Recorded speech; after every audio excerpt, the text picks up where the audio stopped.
Round 2 of the 2005 Red Bull Air Race World Series. The location, Rotterdam.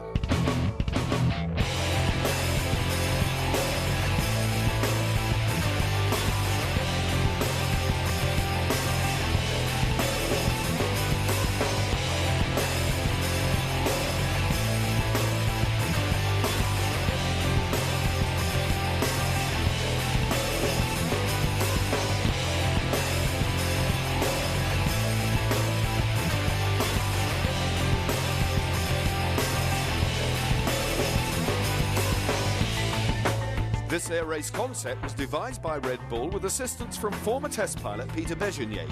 It features pilots from 7 nations testing their skills against the clock. With spectacular locations around the globe, this exciting new sport is truly world-class. So we're here at the second stop, and this is going to, kind of set the standard, who's in the top, and we still got a long way to go, but it would be great to win the series overall, and this is just, one of 7 or 8 parts to do it. Well, the Netherlands is a very small country, about the smallest in Europe, but very dynamic. And Rotterdam is going for it, and they have a slogan, geen woorden maar daden, which is don't speak, just do it. The hopes of Holland rest on the shoulders of their top pilot, Frank Versteeg. It's more a way of life. Everything has to do with aviation, and I love flying. I love it.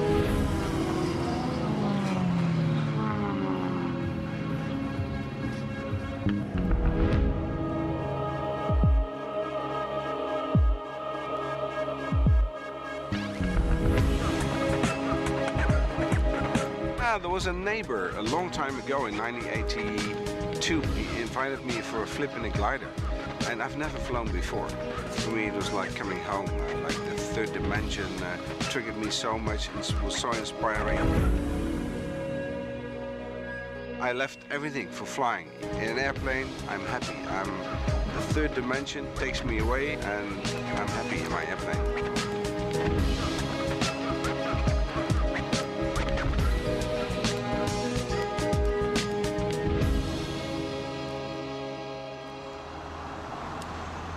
We have been training at Drachten for 2 days. Then we decided what is a good part to show the pilots in the Netherlands. And then we decided let's go for Ameland. It's very relaxed over here. That's the reason we're here, to relax and free the mind and concentrate on the important thing, and that's flying. Yeah, it's been great here in the Netherlands. This is my first time to visit this country, and it's beautiful. We've had a good time, a little bit of training, a little bit of relaxing, and it's been very nice.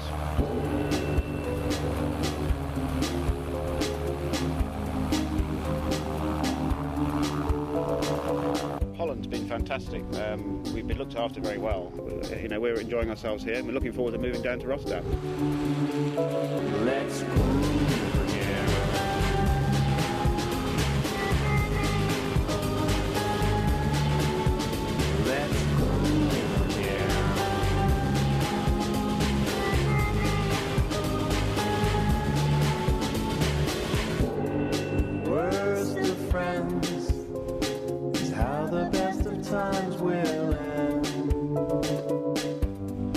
Time next year, you can find me on the river's end. Let's groove again. Well, here we are. We've just landed in Rotterdam at the international airport. I see it's been called, and here we are on a dockyard, which has been turned into an airport, and it's fantastic. The runway here is superb and looks fantastic from the air, and here we are.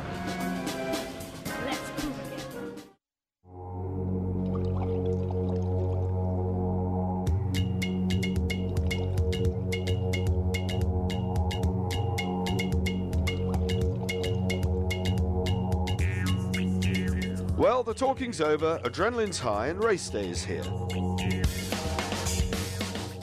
Round 1 took place in the spectacular location of Abu Dhabi and really set the standard for the series to follow.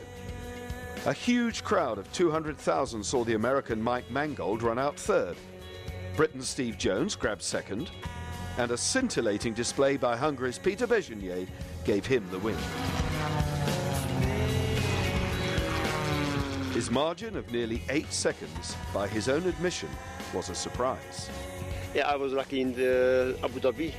The Abu Dhabi track was different. It was more technical. In Rotterdam we have a quite speedy track, and I will see.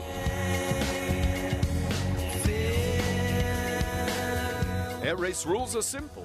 Combined times over 2 rounds with 14 gates and compulsory aerobatics thrown in. As if that's not enough, here in Rotterdam the clock starts and stops under the bridge. Excessive speed at the start, incorrect execution of a manoeuvre or a gate missed means time added on. Who better to show us the course than fastest qualifier Mike Mangles? I'm up in the air, take off, checking the winds, looking at the course, and as I get my 30-second call, smoke on, camera on, now I dive. Diving down in, underneath the bridge, slight change, gate number 1. Gate number 2 is the left knife, immediately to the right, through gate 3, swing over gate 4, and right up to the vertical. Check, half roll, hard down. Just let it stay inverted for a while. Enjoy the view. It's really nice here. It accelerates better inverted. Half roll out, pick up the next gate, which is the quadro, all right? And now, top of the airplane to the crowd, through the quadro, and then coming up on the bridge, gate, maximum G right here, 10.5 Gs, just get it around the corner, and now when we get inverted, let the airplane accelerate in the dive. As I go through this thing, I'm trying to get a lineup to go from 7 to 8, so I get a straight shot here. Get the correct lineup, little adjustments, immediately come through and back to the half cube, half roll, all right, and then focus on the next gate before the quadro. Line up, straight up to the vertical. You're going to pump the stick to make the tightest corner on the top without stalling the airplane. And now as we come down the hill, it's just acceleration, a nice smooth roll to line up for the cube and 8 gate. Okay, through this gate number here, and now just count 1, 2, 3. Reverse direction, again about 10.5 Gs. And this time it's almost pulling straight down. Half roll, you got to get down level without smacking the water and lined up to the same gate you just went through. Through that gate, and now it's just acceleration to the quadro, over towards the bridge, through the final gate, underneath the bridge, pull up. Yahoo! It's over.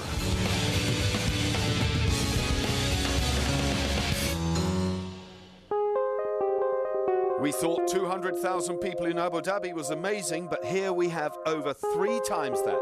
They've come not just from the Netherlands, but from surrounding countries and line the banks of the Maas River. For the first time in my life, I feel home pressure. Even during practice, Frank was burdened with responsibility. Now how to deal with it.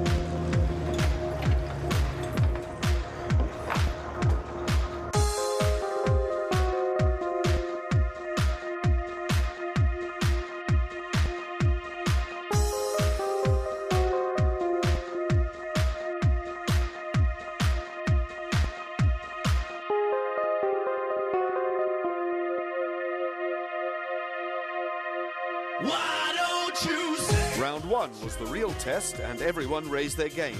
2 bad qualifying runs by Alex McLean made him all the more determined. The Russian-built Sukhoi was a handful, but he was on the scoreboard. Local man Frank Versteeg's 2-seater was hard work too, and he knows there's work to do for round 2 with local pressure firmly on. Frenchman Nicolas Ivanov made good time, but a wrong move handed him a 3-second penalty.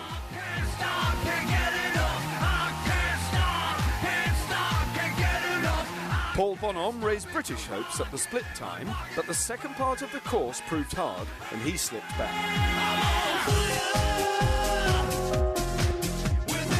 Steve Jones, having a day off from British Airways, looked in great form, but fell short of his own high expectations, but looks to improve.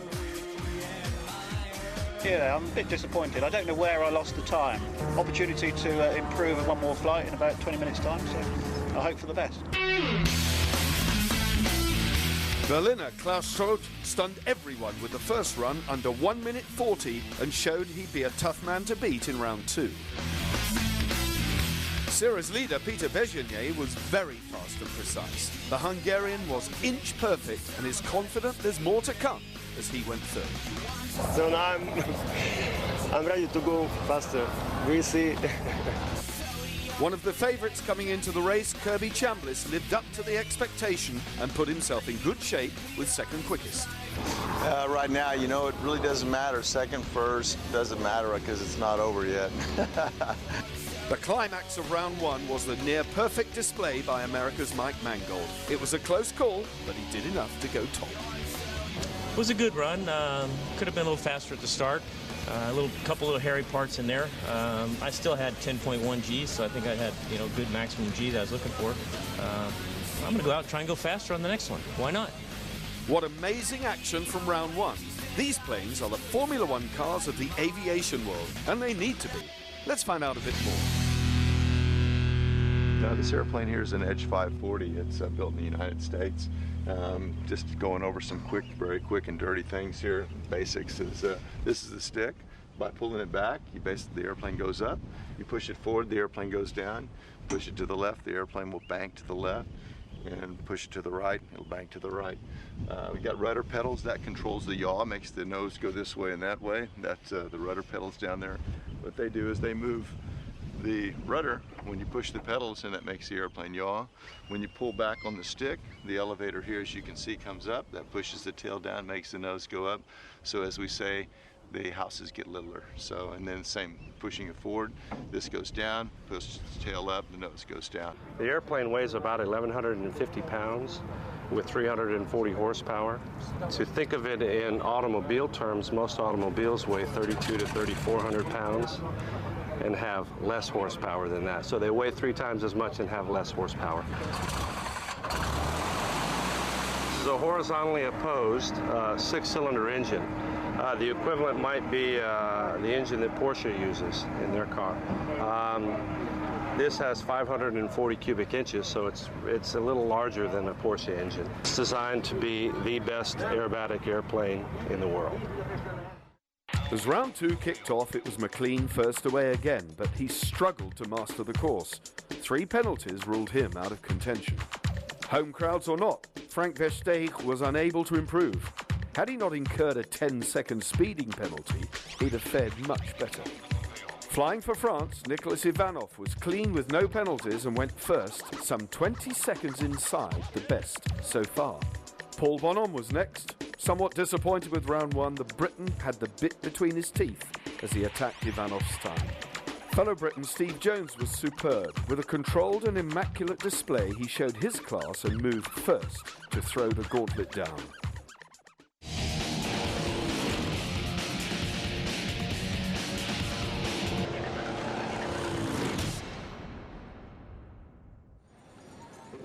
$700,000 people lining the banks of the Maas River here in Rotterdam, and this, the climax of the event, is what they've come to see. The 4 quickest pilots from round one about to add to their earlier times. I'm flying through it in my mind. You have to feel the airplane even in your imagination to smell the whatever it is. You have to come as close as possible to the reality.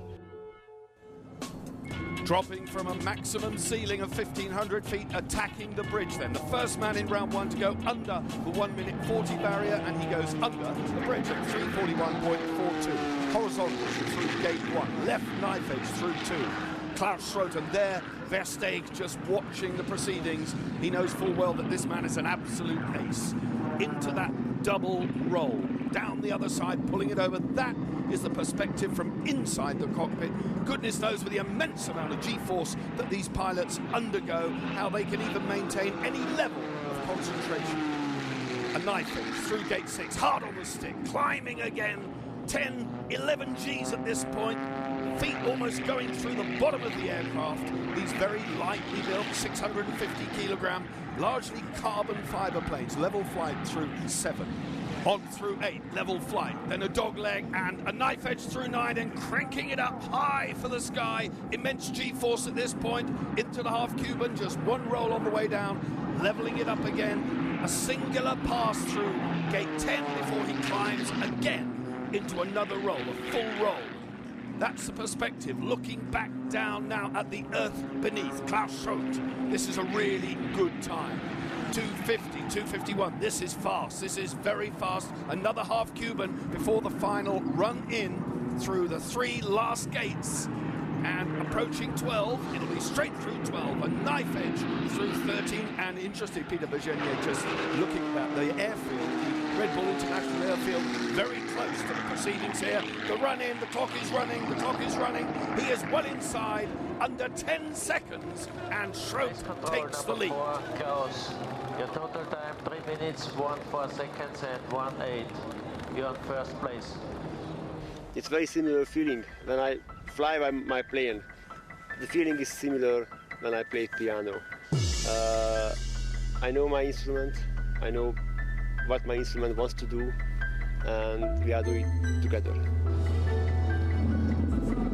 2 times world aerobatic champion, former test pilot Peter Bergenier, 1:36.97 his first round time, 3rd quickest. He came here leader of the series, and he's really got it to do. But his hallmark, his trademark, is neat, tidy, precise flying. Just look at the responsive attitude of that aircraft as he pulls it up into the sky and up over after the first 4 gates.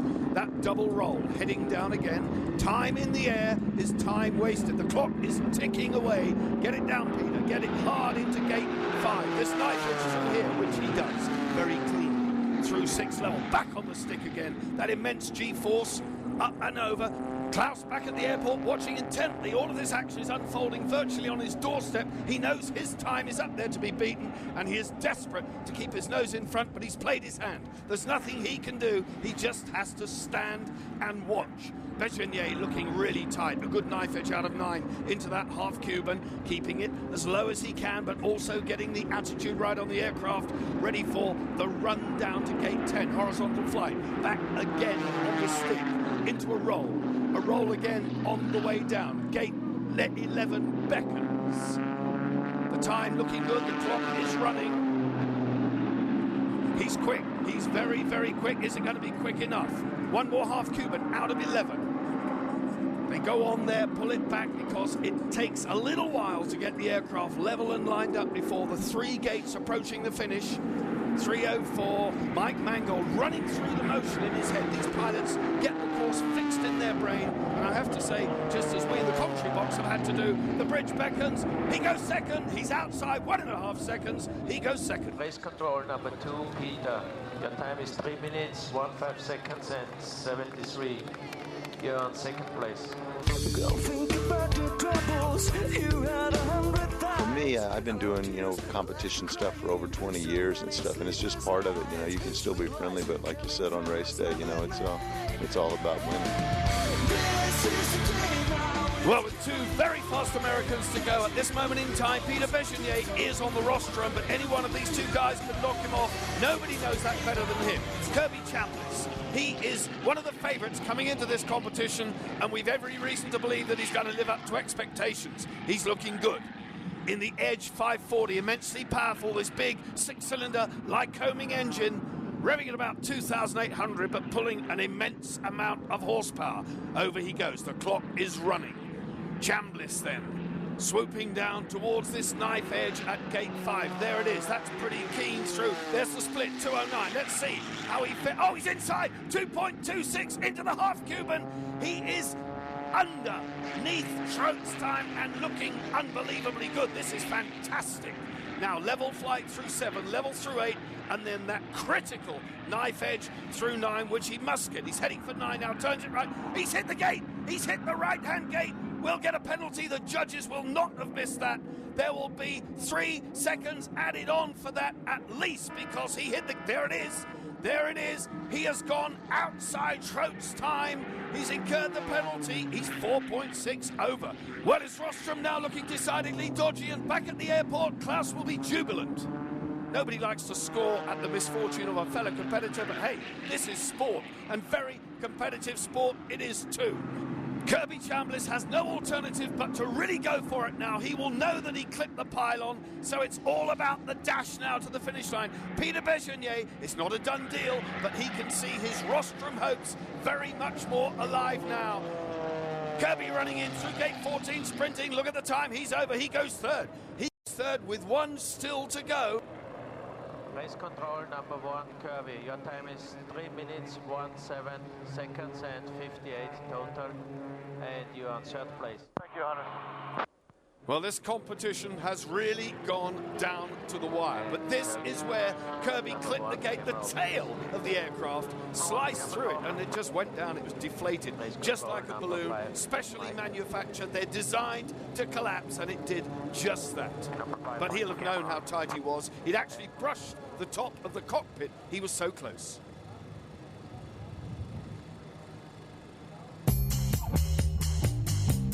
This is all feel in these airplanes. When we're flying fighters and other aircraft, we have angle of attack indicators with aural warnings and lights that come off. There's none of that stuff in here. You have to feel it. Go!